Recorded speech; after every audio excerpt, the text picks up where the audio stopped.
জবা ফুল যার রং, গন্ধ এবং ব্যবহার আমাদের মুগ্ধ করে। একে ইংরেজিতে হিবিস্কাস বলে।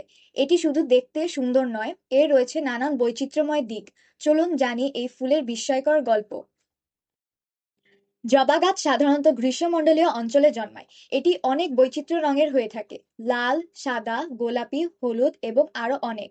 তবে লাল জবা ফুলই সবচেয়ে বেশি পরিচিত। জবার পাপড়ি দেখতে নরম এবং ভাঁজ করা কাপড়ের মতো।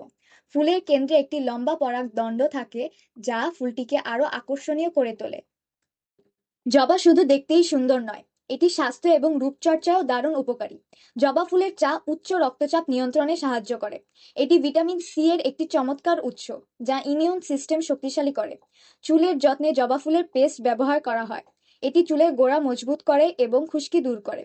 ত্বকের উজ্জ্বলতা বাড়াতেও জবা ফুল ব্যবহার করা হয়। বাংলাদেশের সংস্কৃতিতে জবা ফুলের একটি বিশেষ জায়গা রয়েছে।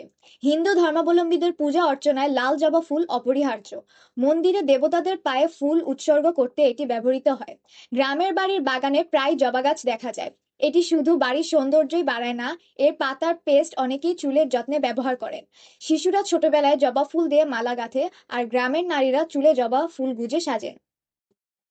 জবা ফুল বা হিবিস্কাস প্রকৃতির এক অপূর্ব সৃষ্টি।